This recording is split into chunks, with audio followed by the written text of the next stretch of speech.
Nazzala 'alaikal kitaba bil haqqi musaddiqan lima baina yadayhi wa anzala at-taurata wal injil. Dialah Allah yang menurunkan kepada kamu Alkitab, yakni Al-Quran. Alkitab itu arti bahasanya ad-dhamm, yakni yang merangkumi, yang mengumpulkan, itu arti Alkitab. Oleh kerana Al-Quranul Karim mengumpulkan, merangkumi segala kitab yang diturunkan oleh Allah sebelum Al-Quran, maka Al-Quran diberi nama Alkitab. Bil haqqi, kami turunkan dengan benar, musaddiqan lima baina yadayhi, yang membenarkan kepada kitab-kitab yang diturunkan sebelumnya, wa anzalat taurata wal injil, dan dialah yang menurunkan kitab sebelumnya itu, yaitu Taurat dan juga Injil. Kita kalau tengok dalam ayat ini, Allah Subhanahu wa taala menggunakan dua kata kerja yang berbeza. Kata kerja ketika menurunkan Al-Quran, kata kerja ketika menurunkan Injil dan juga Taurat. Kata kerjanya menurunkan Quran, menurunkan Taurat, menurunkan Injil. Ini nak melihat bagaimana mukjizat Quran melalui lafaz. Dia mukjizatnya bukan hanya pada maknanya, tapi pada lafaznya, pada susunannya. Semuanya mukjizat. Nazzala itu menurunkan banyak kali. Anzala menurunkan sekali. Allah ketika menggunakan Al-Quran, menurunkan Al-Quran, Allah gunakan nazzala, menurunkan berkali-kali. Ketika Taurat dan Injil, anzala, dia beza. Nazzala, anzala, dia ada beza. Nazzala menurunkan banyak kali, anzala sekali. Pada Al-Quran Allah berfirman, nazzala 'alaikal kitab, kami turunkan Al-Quran berkali-kali. Pada Taurat dan Injil, wa anzalat taurata wal injil, dan kami turunkan sekali Taurat dan Injil. Apa bezanya? Daripada dua kata kerja ini kita dapat memahami bahwasanya Al-Quranul Karim diturunkan oleh Allah Subhanahu wa taala kepada baginda Rasulullah ayat demi ayat, surat demi surat, mengikut perjalanan waktu kejadian selama 23 tahun. Ianya bukan satu Quran daripada Al-Fatihah sampai An-Nas turunkan daripada Allah kepada wahai Rasulullah, ini Quran. Jibril membawa satu Quran full kepada baginda Rasulullah sallallahu alaihi wasallam. Tak, tapi ayat by ayat. Atau surat demi surat. Tapi tidak sekaligus satu Quran kepada baginda Rasulullah sallallahu alaihi wasallam diturunkan. Tapi Taurat dan Injil sekali turun full. Sebab Allah gunakan dalam firman-Nya, wa anzala, sekali kami turunkan Taurat dan Injil. Satu kitab turunkan kepada Nabi Musa, satu kitab Injil diberikan oleh Allah kepada Nabi Isa alaihissalam. Tapi Al-Quranul Karim adalah ayat demi ayat atau surat demi surat.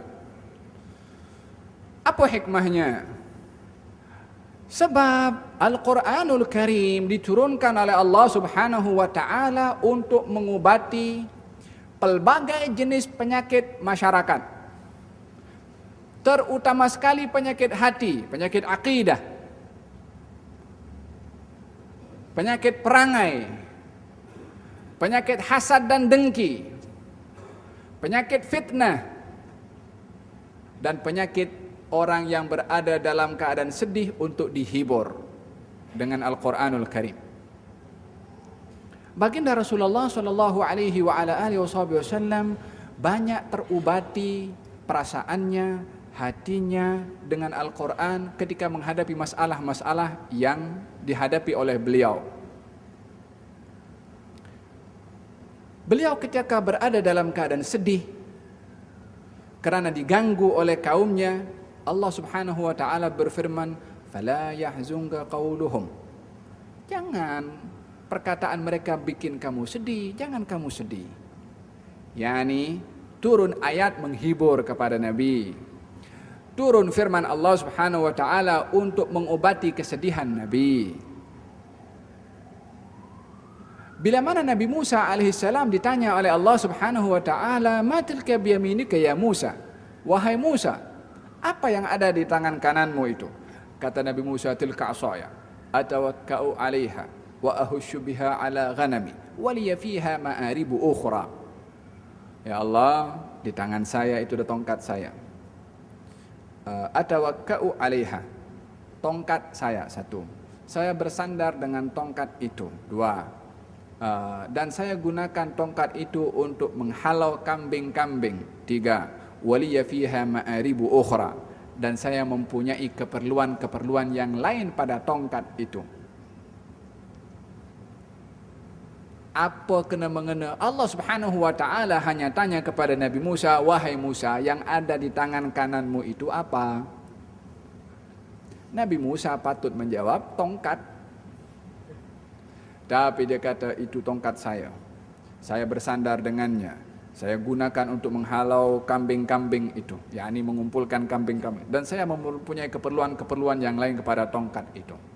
Apa pasal diperjelas oleh Nabi Musa alaihissalam kepada Allah Subhanahu wa ta'ala, diberitahu apa yang ada tangannya dan keperluannya, dan macam-macam disebutkan. Ada 4 kata disebutkan oleh Allah, oleh Nabi Musa alaihissalam. Sebab suka Nabi Musa ketika diajak berbicara oleh Allah Subhanahu wa ta'ala. Peluang berbicara dengan Allah Subhanahu wa ta'ala diperpanjang masanya sebab dia seronok bermunajat kepada Allah Subhanahu wa ta'ala. Turunnya Al-Quran berkali-kali kepada baginda Rasulullah adalah munajat yang begitu indah dan manis antara Allah dengan baginda Rasulullah sallallahu alaihi wasallam. Susah, la yahzunka gauluhum, jangan kamu susah. Ketika mereka diajak oleh baginda Rasulullah tidak mahu untuk beriman, Allah turunkan untuk menghibur kepada Nabi sallallahu alaihi wasallam. Ketika mereka mengganggu menyakiti kepada baginda Rasulullah, Allah turunkan surat kisah Nabi Yusuf alaihi salam. Macam mana beliau itu diganggu, macam mana beliau dihalau, macam mana beliau wala dan pergi, macam mana dihibur oleh Allah Subhanahu wa taala. Munajat antara Nabi dengan Allah Subhanahu wa taala. Idzan kehebatan turunnya Al-Quran berkali-kali itu selain daripada mengubati penyakit masyarakat yang ada, adalah sebagai ta'zim daripada Allah kepada baginda Rasulullah sallallahu alaihi wa ala alihi wa sahbihi wasallam. Tayyib. Nazzala 'alaikal kitaba bil haqqi musaddiqan lima baina yadayhi wa anzala at-taurata wal injil min qablu hudan lin-nasi wa anzala al-furqan. yakni Taurat dan Injil itu diturunkan sebelum Al-Quran sebagai hidayah bagi manusia. Wa anzalal furqan, lalu kemudian Allah menurunkan Al-Furqan, yakni ada hidayah pada Taurat, ada hidayah pada Injil. Karena kitab itu adalah wahyu dari Allah Subhanahu wa taala yang mendatangkan hidayah kepada orang yang disuruh dan diperintah oleh Allah untuk beriman kepada ayat dan kitab tersebut, daripada bangsa Yahudi ataupun daripada bangsa Kristen. Daripada mereka beragama Yahudi atau beragama Kristen, ada hidayah dalam Taurat, ada hidayah di dalam Injil.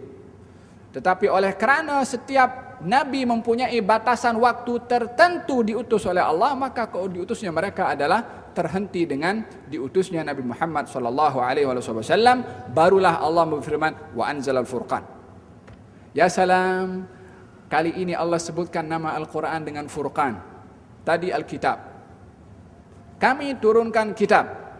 Sekarang Allah katakan, saya turunkan, dan dialah Allah yang menurunkan Al-Furqan. Kitab dan Furqan adalah Quran, sama. Tapi lalu kenapa disebutkan tadi kitab, sekarang disebutkan Furqan? Tadi Alkitab artinya menggabungkan, mengumpulkan segala ilmu yang ada pada kitab yang terdahulu, digabungkan oleh Allah dalam Al-Quran. Tapi kali ini Allah sebutkan Al-Furqan, yang artinya pemisah antara yang hak dan yang batil. Sebab Al-Quran yang diturunkan oleh Allah Subhanahu wa ta'ala kepada baginda Rasulullah akan dicabar dengan cabaran yang begitu hebat, yang mana Al-Quran dapat memisahkan dengan cabaran itu antara yang hak dan yang batil. Tanpa dengan Quran tak boleh dipisahkan al-haq dengan batil. Baik yang ada dalam Taurat, baik yang ada dalam Injil, tak dapat dipisahkan kebenarannya daripada kepalsuannya, melainkan dengan Al-Quranul Karim. Allah ketika sebutkan dan dialah Allah menurunkan Al-Furqan yang memisahkan antara hak dan yang batil, bermakna Al-Quran akan dicabar dengan cabaran yang begitu hebat. Bagi mereka yang berpegang kepada Al-Quran akan dapat memisahkan yang hak dan juga yang batil. Makanya diberi nama Al-Furqan. Innal ladzina kafaru bi ayatillahi lahum adzabun syadid wallahu azizun dzuntiqam. Mereka orang-orang yang kafir kepada ayat-ayat Allah, bagi mereka adab yang begitu pedih. Wallahu, dan Allah adalah aziz, tak boleh dikalahkan. Dzuntiqam, yang juga mempunyai sifat pembalasan.